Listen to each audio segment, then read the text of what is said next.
I hated the Nate Cassie storyline. It came so out of nowhere. I'm so over like the whole best friends arguing over a guy storyline trope thing. Let's take over the whole world.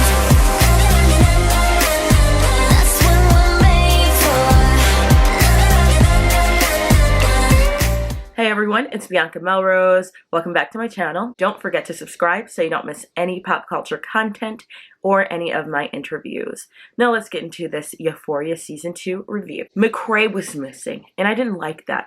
He was literally only in the first episode. I don't know why he wasn't in the season. There was like a lot of talk surrounding the drama that was going on behind the scenes this season, but it's very strange that he just wasn't in this season at all, except for the first episode at that party. Why have him even be in that first episode if he was not going to be in any other of the episodes? Very strange. It is worth noting that McKay was like besties with Nate and dating Cassie last season, so their whole storyline makes even less sense. Kat's character was majorly sidelined this season, and again there was like behind the scenes drama I guess going on with her, and she wasn't getting along with the director of the show, the creator of the show. But is that really a reason for her to be sidelined the way she was? She was one of the most liked characters, and all of a sudden she went from being, you know, front row center to having very, very little storyline and characterization. I would have liked to see more of her and Ethan's relationship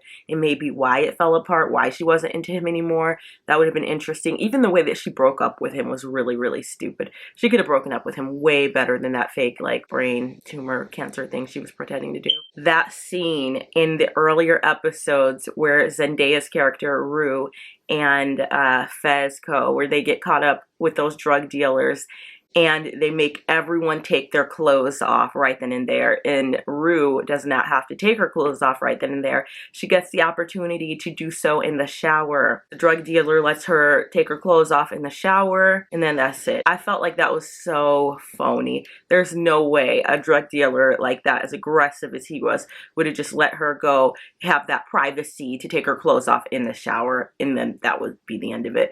He would have totally made her undress right there with everyone else. Felt like that was really funny. Unpopular opinion, I really liked Elliot's character. I thought he was such like a breath of fresh air. I thought he was gonna get with Rue's character. I was a little surprised when he ended up getting with Jules, but like I was here for it. I know that like obviously Jules cheated on Rue, but you know, their relationship wasn't really going where it should have been going anyway, right? I still like Elliot. I hope he comes back for season 3 because I think he was a great addition to the cast. I know he was there to shake things up, and shake things up he did wonderfully. Oh, and I just want to say I did not skip over Elliot's song. I know everyone was like so annoyed that his song was like really long and they didn't want to hear it. They wanted to get to the school play and the fight, but like I thought this song was good. I thought it was in there for a reason, and that everyone should just give it another chance and go back and re-listen to it. Not just because I like Maddie and that woman that she babysits for, played by Minka Kelly. That woman is so weird. Her relationship with her teenage babysitter is way too close. There is no reason they should be in the hot tub together talking about guys. I just feel like what a strange thing to do. I feel like this is going somewhere. This is going somewhere bad. It'll be interesting to see in season 3 where that goes. I really wanted more from Gia this season, and I could have sworn that like behind the scenes they were saying that this season Gia was going to have like such more of a storyline, but she really didn't have a storyline at all other than being there when Rue was like spazzing out. But her mom, their mom actually says that Gia's been doing bad in school. She's been getting into fights. Her grades have been slipping, but we don't see any of that. I think that that would be really nice to see in season 3. I think that the first episode should be Gia's episode because we don't hear from her, and she is a major player in all of this. It's kind of like how we didn't like hear nearly as much from Lexi's character last season, who is Cassie's sister. We need to hear more from Gia. Maddie and Nate's relationship is still super toxic. That when he pulled that gun out, that thing he did with the gun, the Russian roulette thing he did with the gun with her, She should have reported that to the police. There is no reason that he should have gotten away with that. Ashtray and Fez, their upbringing episode was shocking. I mean, I guess it shouldn't have been as shocking as to, it kind of explains a lot for why they are the way that they are.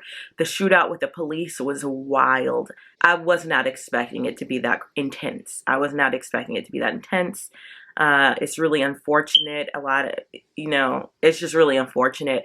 So at this point, some people are saying that Ashtray is still alive. I mean, I find that hard to believe based on what I saw, but he might still be alive. We'll see. We'll see this upcoming season what happens. I also heard that Fez was supposed to be the one to get killed in that shootout. But, they weren't about to let go of his character because he is so loved by the audience. And him and Lexi have that whole thing going on now. I love Fez and Lexi together. I am so glad that this season really gave Lexi a spotlight to shine, because I think her character has become one of the most interesting characters in the show. I like her and Fez together, kind of a bad boy, good girl thing going on. A lot of people are talking about their age gap. I don't know what the age gap is. Is Fez supposed to be in high school? Obviously, he doesn't go to high school with them. So how much older is he than them? Because McKay was in college. So maybe he was like around McKay's age, freshman, college. I don't know. But we'll find out, I guess. Cal. Too much was said about Cal this season. I feel like that maybe should have been more about Nate. Like, right? Cal isn't one of the main players in this. That screen time could have went to Kat. It could have went to McKay. Cal, like, it was interesting, I guess, learning about him, but it just felt like too much screen time was focused on him for me. I loved that he got arrested and his own son turned him in. That was crazy. Oh, and Cal's anger towards his sons, towards his wife for his own mistakes is so ridiculous and dramatic. Just walk away from the family. If that's what you want to do, walk away from the family. Do not blame them for your mistakes, sir. Nate still is a horrible character. It's like they want to make the audience like him with these like redeeming qualities, like his dad is a bad person, okay. He is struggling with his sexuality, but he's still a horrible person. So maybe in season 3, they can actually try to make him right his wrongs. This season, he tried to right his father's wrongs by turning him in. Nate, you need to right your wrongs. He needed to turn himself in for that stuff he did to Maddie with the gun. The Cassie and Nate situation, again, was very annoying to me. It felt so out of place. And what really is interesting is even at the beginning of their little fling, he says to her, how can you do this to your best friend? How can you do this to Maddie? Which was really interesting because he expects her to care so deeply about Maddie since she is the best friend. Nate obviously does not care about anyone but himself, so it wasn't surprising that he would betray Maddie like that. Cassie was very selfish this season. She was all about herself. She humiliated herself all season, and eventually she lost all of her friends. As a result, everyone's wondering if Rue is aware of the Jules and Elliot situation. I feel like she is. She knows a lot more than she lets on. I feel like at that point, maybe she's just over Jules. She said she used to be in love with her and she just isn't anymore. So maybe she doesn't really care about the Jules Elliott storyline, but we will find out more next season because something tells me they are going to be dating publicly and officially. Lexi's episode with the play. Oh my god. Lexi is honestly my new favorite character. I absolutely love her. I love that they made her this writer. I love that they finally gave her something as a character that wasn't just Cassie's sister. The play was so on point. She must have really been paying attention to her friends to be able to write something like this, and she was paying attention for a while because they all saw themselves in that play. They right away knew exactly who they were, and it wasn't just based on the fact that the characters resembled them. It was based on the fact that the characters were acting just like them and that they were doing things that they'd done in the past and they remembered. Cassie going on stage was absolutely ridiculous. And the fight between her and Maddie was totally obvious. It was almost like slapstick. It was like a slapstick comedy moment.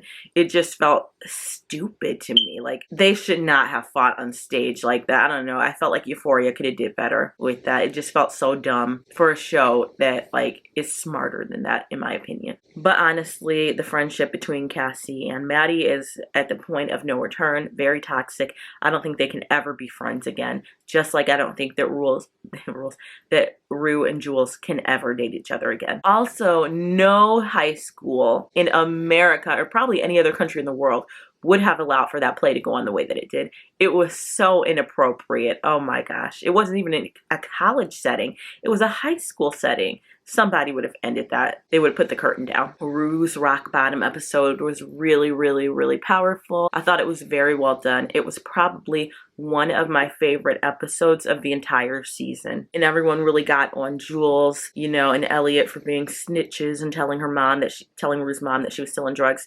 But I felt like at 17 years old, like these kids, they're all underage. They don't know what to do. I feel like they did the right thing. Rue ended up, you know, getting the help that she needed and hopefully will stay sober, but they definitely did the right thing.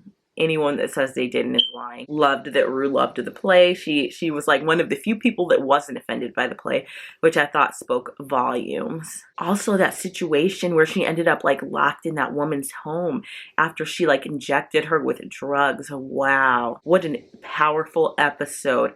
Now, she still owes that woman money, so you know this isn't the last that we've heard of that. This is not the last we've heard of that woman. This is not the last we've heard of that situation. I'm interested to see how that will go. So that is my Euphoria Season 2 review. Let me know what you think in the comments. Did you watch it? Did you like it? Did you enjoy the Cassie and Nate storyline that I hated so much? Let me know in the comments what you thought, and don't forget to subscribe to this channel.